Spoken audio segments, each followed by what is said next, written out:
영남 성도 여러분 안녕하십니까? 아침 저녁 기온이 조금 더 내려가고 있습니다. 언제나 강건하시기를 주의 이름으로 축원합니다.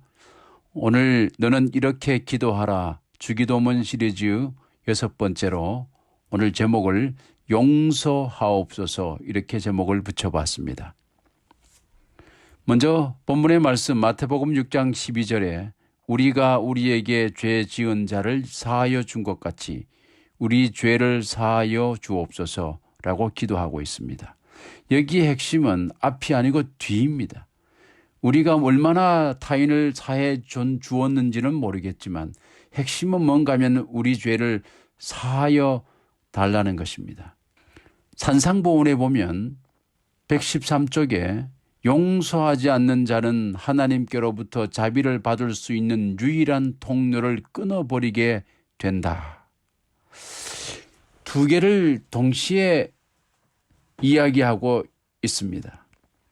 하나는 하나님께로부터의 자비, 용서를 우리가 받아야 될 뿐만 아니라 우리 또한 누군가를 용서해야 된다는 사실입니다.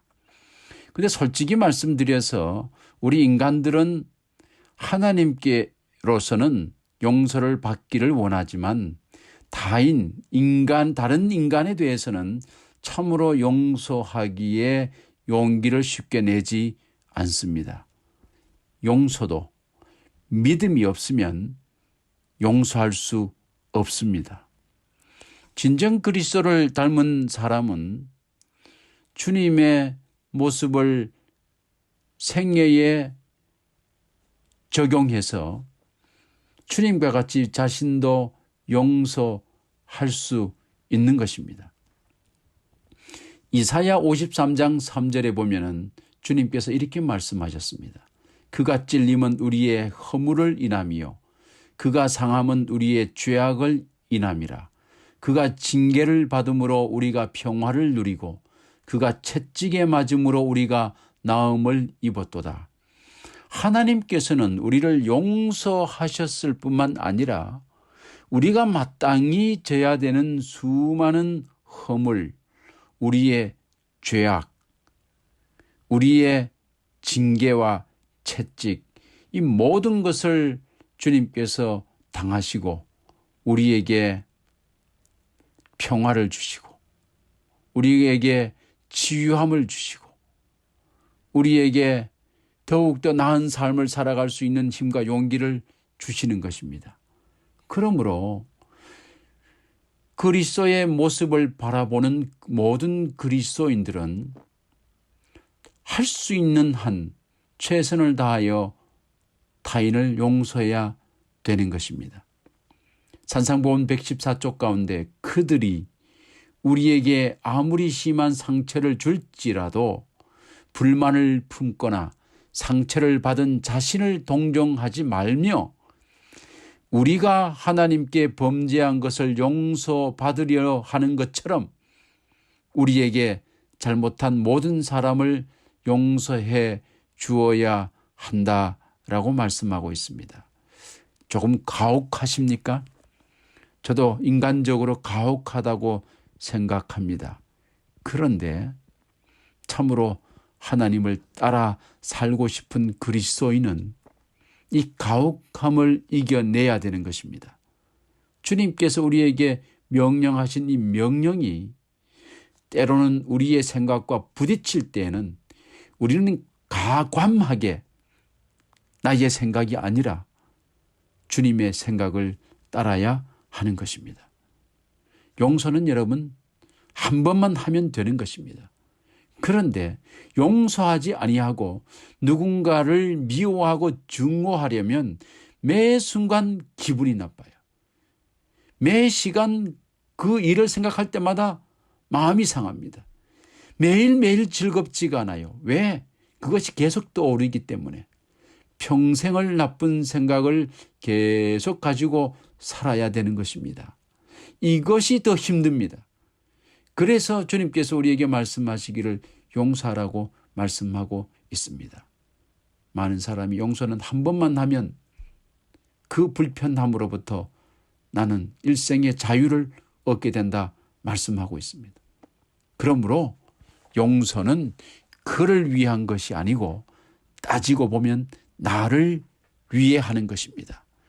내가 용서하게 될 때 그 즉시로 내가 평안해지는 것입니다. 그는 미안해질 수가 있겠지요. 자신의 잘못을 상대가 용서해 주었기 때문에. 마태복음 18장 21절로 22절에 그때 베드로가 나와 가로되 주여 형제가 내게 죄를 범하면 몇 번이나 용서하여 주리이까 7번까지 하오리이까. 예수께서 가라사대 내게 이르노니 7번뿐 아니라 70번씩 7번이라도 할지니라 말씀하셨습니다. 이게 우리가 숫자적으로 무한대로 하라는 것이다라고 이야기하고 있지만 사실은 절대적인 이 용서를 하신 이유는 용서해 주는 사람의 자유와 평화를 위한 기별입니다. 어떤 마음을 우리가 그러므로 인간에 대해서 가지고 있어야 되는가? 인간을 향한 깊은 동정심입니다. 우리 영남말에 어떤 말이 있는가 하면 여러분 마음이 짠하다는 거 들어보셨습니까? 마음이 짠한 거, 그 무슨 뜻입니까? 정말 인간을 향한 깊은 동정심을 우리 영남말로 가장 잘 표현한 것이 짠한 마음이 아니겠습니까? 무슨 사연이 있겠지. 무슨 말 못할 이유가 있겠지.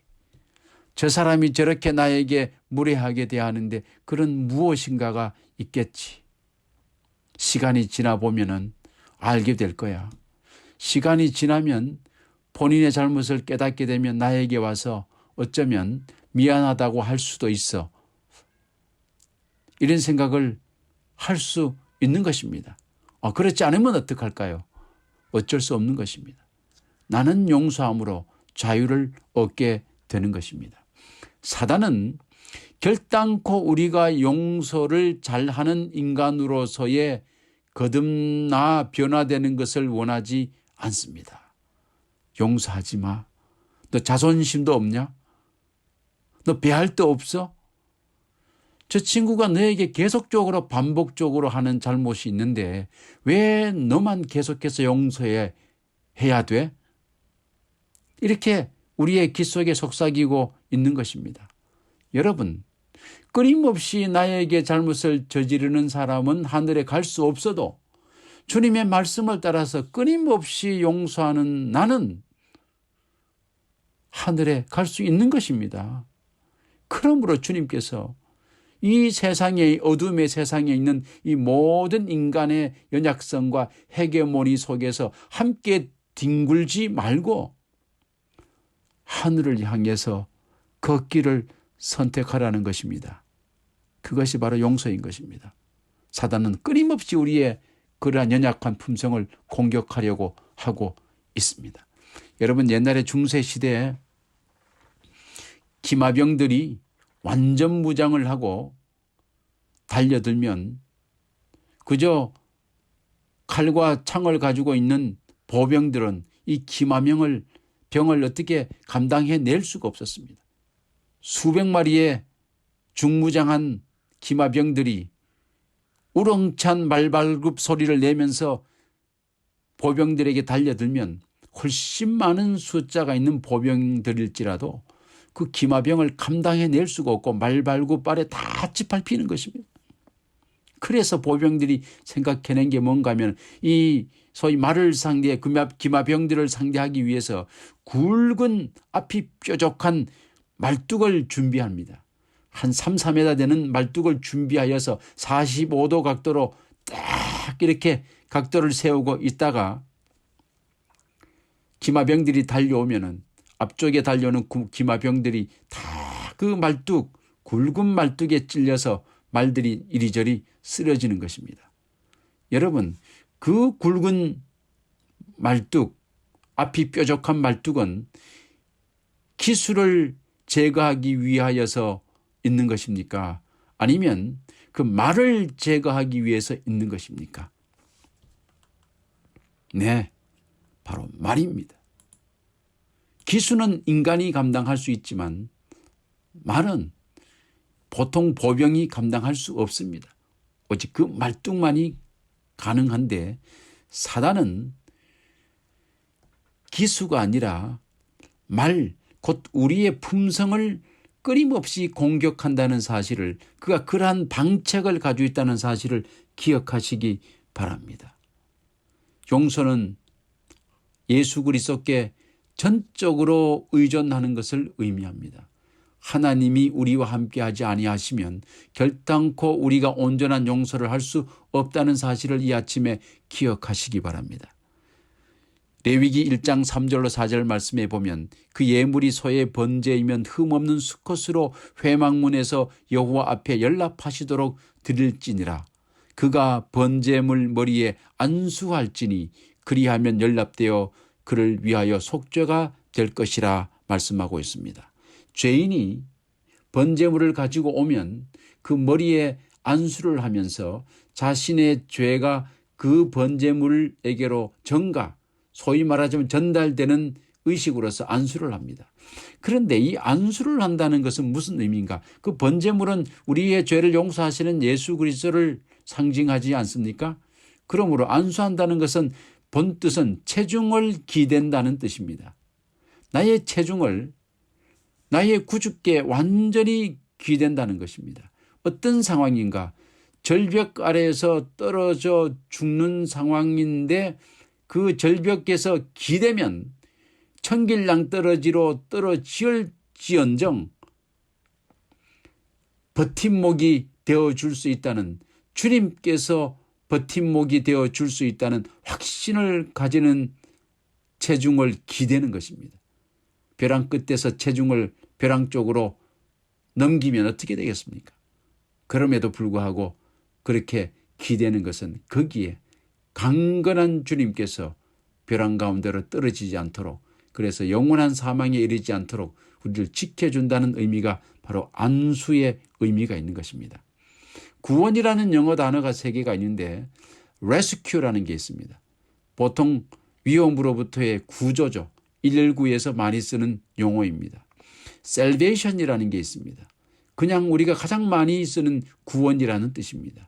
그런데 redemption이라는 단어가 있습니다. 이것은 노예 시장 용어이고 값을 지불했다는 의미가 있는 것입니다. 그래서 우리가 이걸 번역할 때는 구원이 아니라 구속이라고 많이 번역합니다. 주님께서는 우리의 구속주가 되셨습니다. 주님께서 우리를 용서하시고 우리를 사랑하시는 증거로서 그렇게 하셨던 것입니다. 우리 또한 그렇게 하라는 것입니다.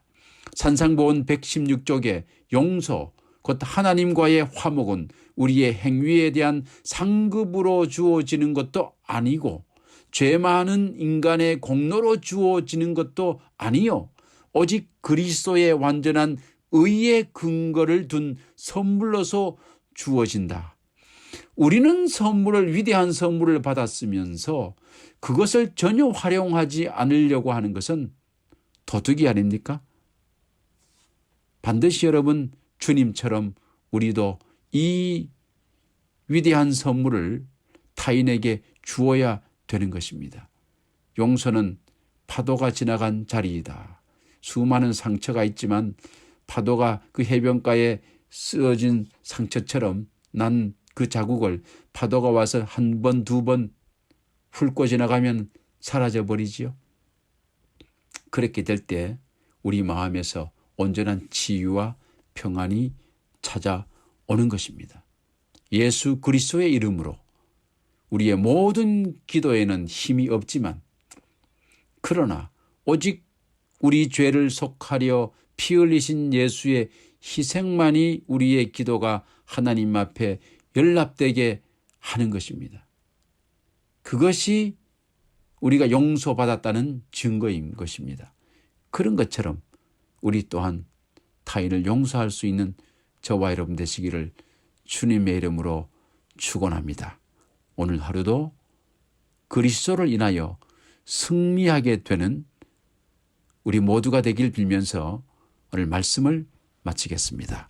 감사합니다.